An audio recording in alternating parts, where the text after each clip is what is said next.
छत्रपति शिवाजी महाराज की जय भवानी। धर्मवीर छत्रपति संभाजी महाराज की जय भवानी। आपले आराध्य दैवत चौंडेश्वरी देवीला वंदन करतो आणि आजच्या या कार्यकर्त्यांच्या मेळाव्याला आभार सभेला उपस्थित माझे सहकारी मंत्री आशिष जयस्वालजी, या विभागाचे तुमचे सर्वांचे आवडते कार्यसम्राट आमदार नरेंद्र भोंडेकरजी, आमदार मनीषाताई कायंदे, माजी आमदार सहस्राम करोटे, त्याचबरोबर माजी आमदार मनोहर चंद्रिकापुरे, डॉक्टर अश्विनी भोंडेकर, पूर्व विदर्भ सहसमन्वयक बंडू तागडे, दुष्यंत चतुर्वेदी, आशिष देसाई, राज दीक्षित, संजय कुंभलकर, मंगेश काशीकर, अनिल गायधने, पद्माकर बावनकर, सर्वांची नावं घेत नाही मी, खूप मोठं व्यासपीठ आहे। सर्व जिल्हा प्रमुख आणि सर्व महिला आघाडी, युवा सेना, सर्व पदाधिकारी आणि उपस्थित शिवसेनेवर प्रेम करणाऱ्या माझ्या भंडाऱ्यातल्या लाडक्या बहिणी आणि लाडके भाऊ, मला वाटतं मी भंडाऱ्यात 3-4 वेळा आलो आणि शासन आपल्या दारी हा उपक्रम पण आपण इथं केला नरेंद्र, बरोबर ना? आणि त्याचबरोबर मुख्यमंत्री असताना नरेंद्र भोंडेकर यांनी मगाशी कामाची यादी वाचून दाखवली। किती निधी मिळाला तुम्हाला? 3,500 कोटी रुपये। त्यातून मंजूर झालेल्या विकास कामांचं भूमिपूजन देखील त्यावेळेस केलं आणि मला आठवतंय की आता येताना आम्ही कोशी खुर्द जो आपला जलपर्यटन प्रकल्प आहे त्याच्या कामाला सुरुवात झालेली आहे आणि पहिला टप्पा ऑक्टोबरमध्ये करणार म्हणून नरेंद्र भोंडेकर यांनी मला सांगितलं। त्याचबरोबर भव्य अशी 51 फुटाची रामाची मूर्ती देखील पाहिली। अयोध्येमध्ये राम मंदिर बांधण्याचं स्वप्न कुणाचं होतं? आदरणीय हिंदुहृदय सम्राट बाळासाहेब ठाकरे यांचं। 370 कलम हटवण्याचं काम देखील आणि अयोध्येत राम मंदिर बांधण्याचं काम देशाचे प्रधानमंत्री नरेंद्र मोदीजींनी करून बाळासाहेबांचं स्वप्न साकार केलं। आज असा भव्य दिव्य रामाचा पुतळा पाहून एक समाधान, एक आनंद आणि मनामध्ये एक श्रद्धा निर्माण झाल्याशिवाय राहणार नाही। आणि मला वाटतं या ठिकाणी देखील जेव्हा रामाचा पुतळा उभा राहत होता त्याही वेळेस काही नतदृष्ट लोकांनी रामाच्या पुतळ्याला देखील विरोध केला, परंतु जसं मगाशी नरेंद्र भोंडेकर यांनी म्हणाले, आम्हाला लोक हसायचे दात काढून, त्या हसणाऱ्यांना तुम्ही त्यांचे दात घशात घालून त्यांची जागा दाखवलेली आहे। आणि राम भक्तांना हरामखोर म्हणणाऱ्या लोकांना देखील त्यांची जागा या महाराष्ट्रातल्या जनतेने दाखवून दिलेली आहे।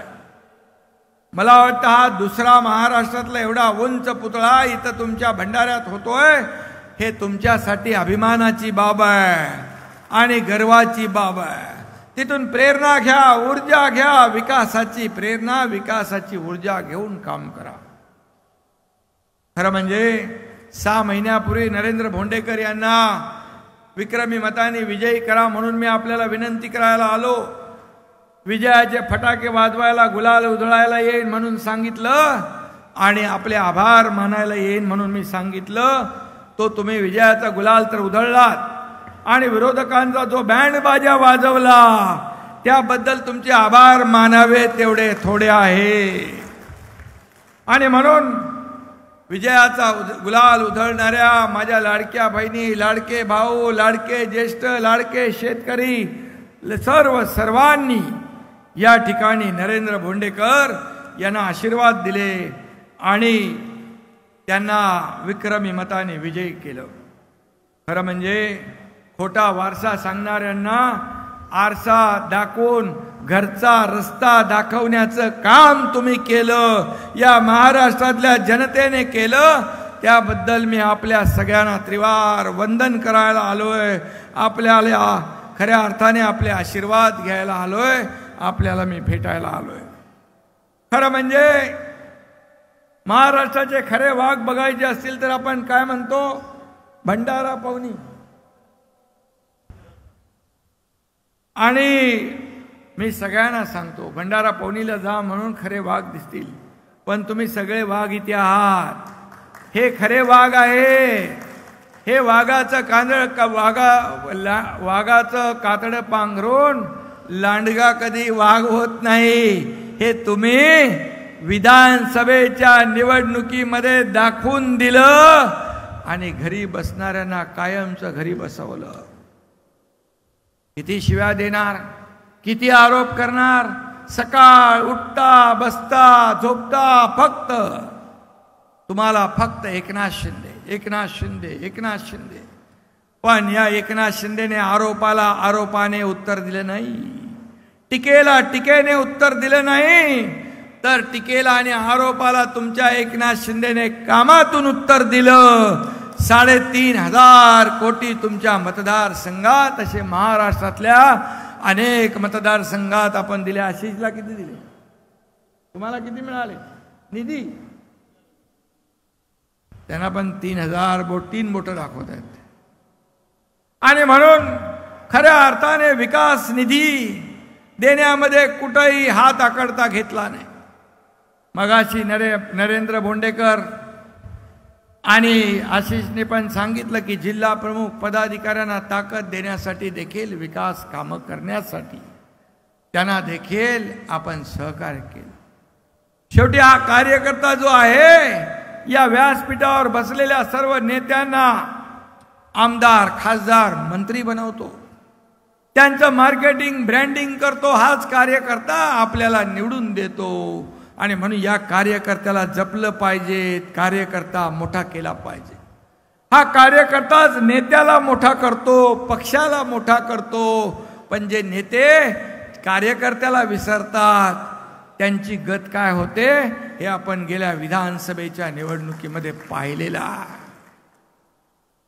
आणि मग या कार्यकर्त्याची साधी अपेक्षा असते, जेव्हा कुठं पोलीस स्टेशन असेल, हॉस्पिटल असेल, कोर्ट कचेरी असेल, काही असेल, छोटी मोठी काही विषय असतील, तेव्हा मात्र मग आमदार, खासदार, मंत्री, नेते, जिल्हा प्रमुख सगळ्यांनी मिळून ज्या ज्या ठिकाणी आवश्यक आहे तो या कार्यकर्त्याच्या मागे उभं राहिलं पाहिजे. कार्यकर्त्याला जपलं पाहिजे. कार्यकर्ता हाच तुम्हाला निवडणुकीमध्ये किंबहुना नेत्यांच्या, जिल्हा प्रमुखांच्या पाठीशी शिवसेना जिंदाबाद बोलण्याचं काम करतो.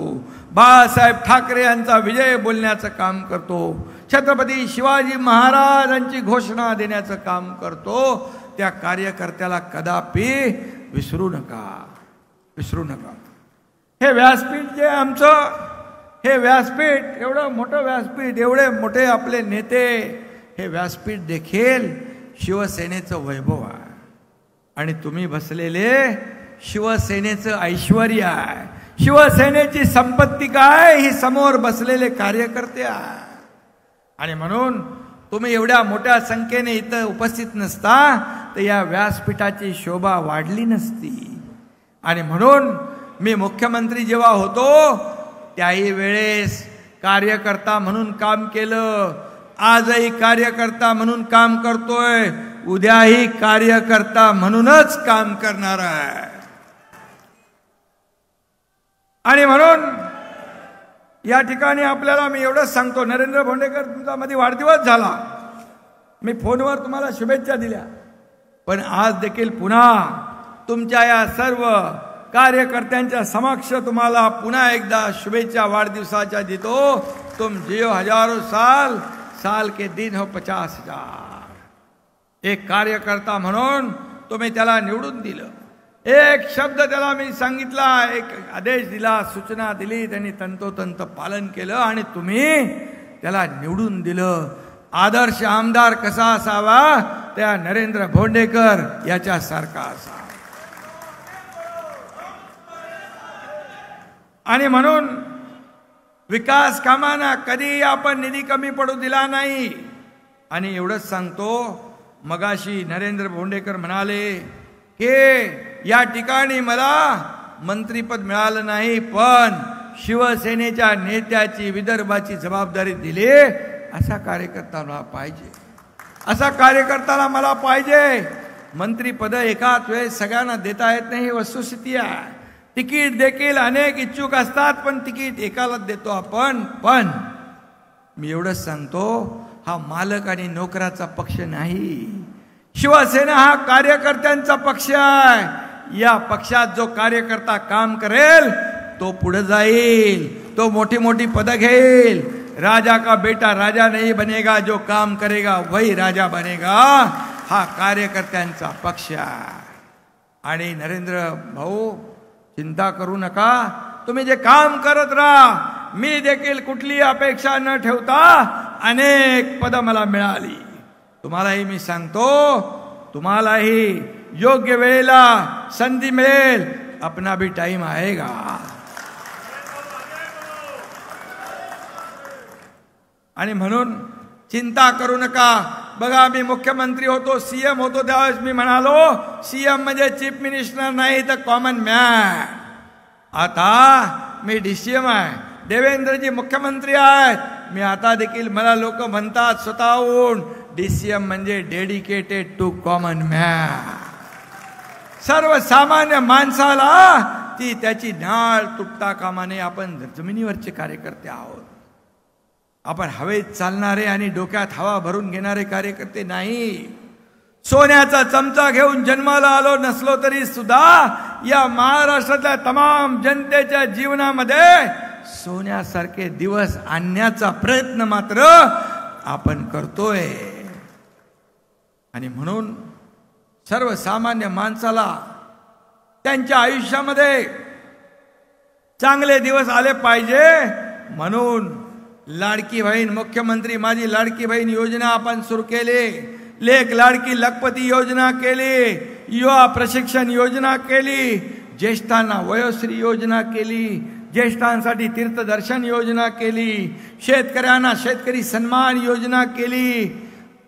अनेक योजना केल्या. मला आनंद आहे, समाधान आहे. 2.5 वर्षात घेतलेले निर्णय अतिशय ऐतिहासिक निर्णय. मगाशी आशिषने सांगितलं की इतके मोठे निर्णय सुवर्ण अक्षरामध्ये, सोनेरी अक्षरामध्ये या महाराष्ट्राच्या इतिहासात लिहून ठेवावे लागतील. याचं मला समाधान. पद येतात, पद जातात. बाळासाहेब म्हणायचे, सत्ता येते, सत्ता जाते, परंतु नाव गेलं की पुन्हा येत नाही. आणि म्हणून मी सीएम काय, डीसीएम काय, ही पद वर खाली होत असतात, परंतु मला सगळ्यात मोठी जर ओळख कुठली मिळाली असेल तर या महाराष्ट्रातल्या तमाम लाडक्या बहिणींचा लाडका भाऊ, ही ओळख सगळ्यात माझ्यासाठी मोठी आहे. आणि माझ्या लाडक्या बहिणींना मी सांगू इच्छितो, किती कुणी उलट सुलट बातम्या पसरवल्या, अफवा पसरवल्या, तरी सुद्धा लाडकी बहीण योजना कधी बंद होणार नाही. कारण ज्या योजना आम्ही सुरू केल्यात त्याचं प्रावधान केलेलं आहे, त्याचं नियोजन केलेलं आहे. प्रिंटिंग मिस्टेक म्हणणारं आमचं सरकार नाही.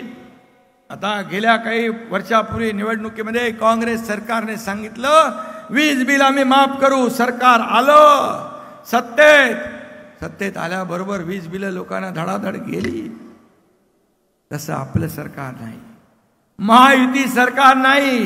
आणि म्हणून आपल्या सरकारने आता सर्वसामान्य माणसाला विजेच्या बिलामध्ये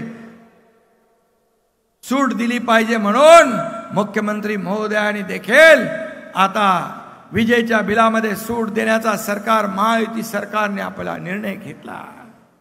खरं म्हणजे हे सर्वसामान्यांचं सरकार आहे, गोरगरिबांचं आहे. आणि म्हणूनच या महाराष्ट्रातल्या जनतेने आपण 80 जागा लढवल्या, 60 जागा जिंकल्या. हा ऐतिहासिक विजय आहे. जनता जनार्दनाने देखील तुमच्या शिवसेनेवर शिक्कामोर्तब केलं, धनुष्यबाणावर शिक्कामोर्तब केलं.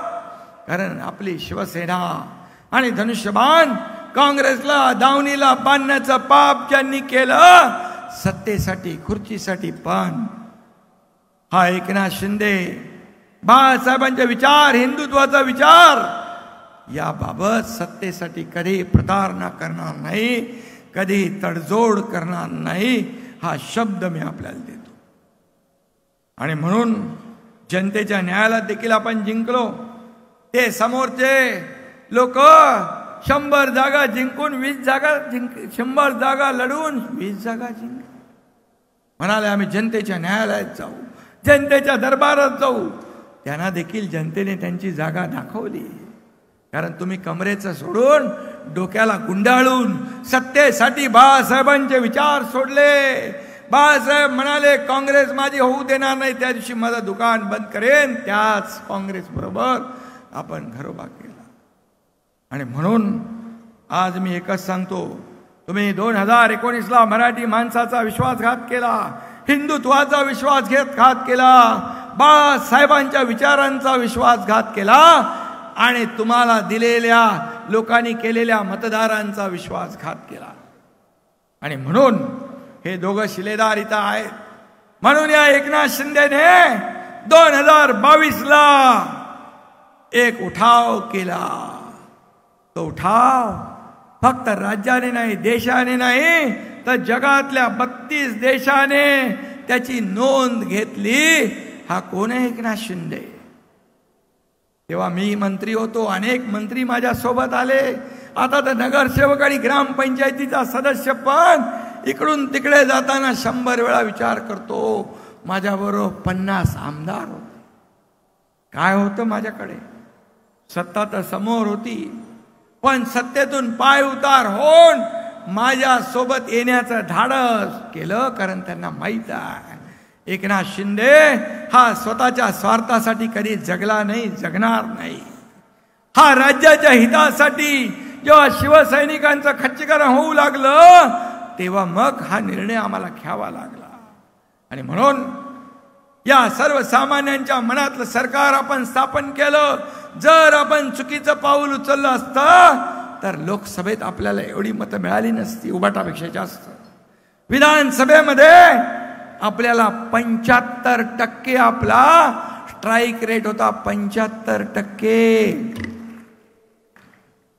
आणि म्हणून आज मी आपल्याला एवढंच सांगतो की खऱ्या अर्थाने जे आज या भंडाऱ्यामध्ये विकास प्रकल्प आहेत, किंबहुना आज तुम्ही उठता बसता ज्यांनी बाळासाहेबांचं स्वप्न साकार केलं त्यांना शिव्या घालता.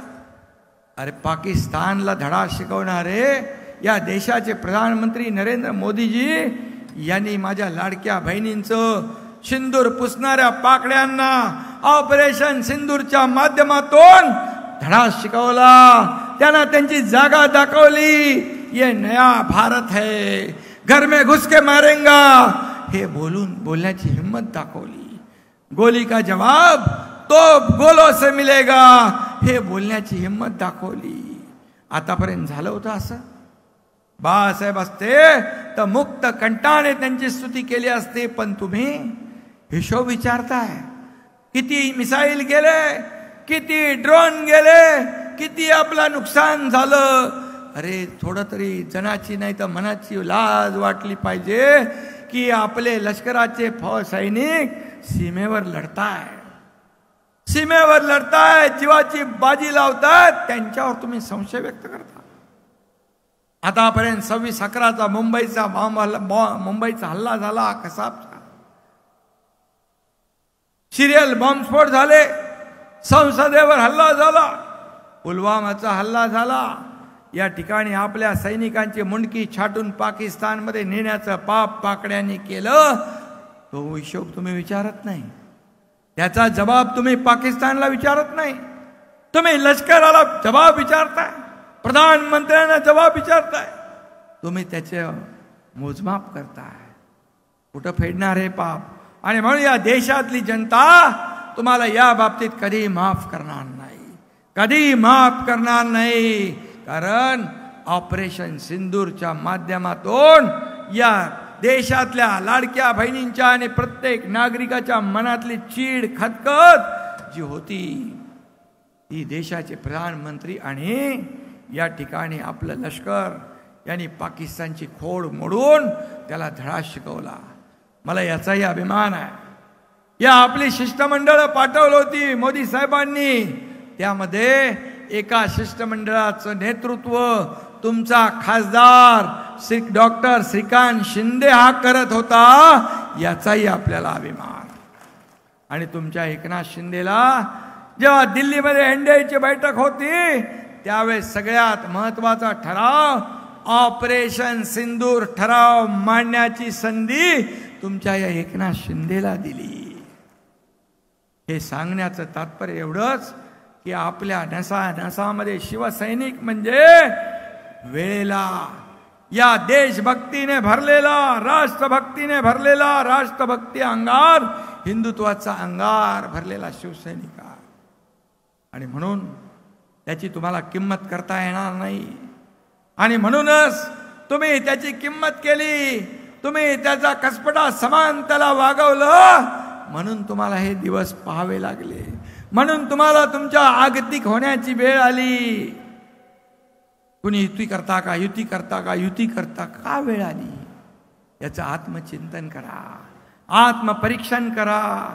का एकनाथ शिंदेने हा निर्णय घेतला, का नरेंद्र भोंडेकरने निर्णय घेतला, का आशिष जयस्वालने निर्णय घेतला, का माझ्या 50 आमदारांनी निर्णय घेतला. आणि या महाराष्ट्रातले लाखो लोक दररोज शिवसेनेमध्ये येत आहेत, शिवसेनेमध्ये प्रवेश करतात, कारण शिवसेना दिलेला शब्द पाळते. एक बार मैंने कमिटमेंट कर दी तो मैं खुद की भी नहीं सुनता, अशी शिवसेना आहे. आता काय, आता म्हणतात एक असराणीचा कुठला पिक्चर होता तो, हा शोले, शोले मध्ये एक डायलॉग आहे, आधे इधर आओ, आधे इधर आओ, आधे इधर जाओ, आधे उधर जाओ, बाकी मेरे पीछे आओ. पीछे काय, पीछे काय? कारण शिवसैनिकाला जपावं लागतं, त्याच्या संकटात धावून जावं लागतं. आणि त्यामुळे मी आपल्याला एवढंच सांगतो, या ठिकाणी नरेंद्र भोंडेकरजी, आपण जे जे सांगितलंय ते सगळं या ठिकाणी होत राहील. आणि मी तुमची संत जगनाडे स्मारक जे आहे, तो जगनाडे स्मारक त्याला देखील पैसे कमी पडणार नाहीत. रामाची मूर्ती आहे, त्याला देखील पैसे कमी पडणार नाहीत. जलपर्यटनाला देखील कमी पैसे पडणार नाहीत. एवढंच आपल्याला मी सांगतो. आणि आपल्याला जाता जाता एवढंच सांगतो, आता लोकसभा झाल्या, विधानसभा झाल्या, आता स्थानिक स्वराज्य संस्थांच्या निवडणुका आहेत, त्या आपल्याला जिंकायच्या आहेत. भगवा महायुतीचा फडकवायचा आहे. भगवा म्हणजे एक विचार आहे, भगवा म्हणजे झंझावात आहे, भगवा म्हणजे तलवारीची धार आहे, तो जिजाऊचा आशीर्वाद आहे. आणि हा आशीर्वाद सदैव आपल्या पाठीशी राहील. आणि म्हणून येणाऱ्या प्रत्येक निवडणुकांमध्ये आपल्याला सगळ्यांना मिळून एकजुटीने जे काय असेल नसेल ते सगळं बाजूला ठेवून एकजूट करून स्थानिक स्वराज्य संस्थांवर भगवा डौलाने आपल्याला फडकवायचं आहे. त्यासाठी आजपासून तयारीला लागा. जय हिंद, जय महाराष्ट्र. यूट्यूबवर सुद्धा रायगड टाइम्स सर्च करा आणि पहा रायगडच्या कानाकोपऱ्यातील प्रत्येक बित्तम बातमी. आणि हो, लगेच सबस्क्राईब बटनवर क्लिक करायला विसरू नका. रायगड टाइम्स, आपलं चॅनल, आपला आवाज.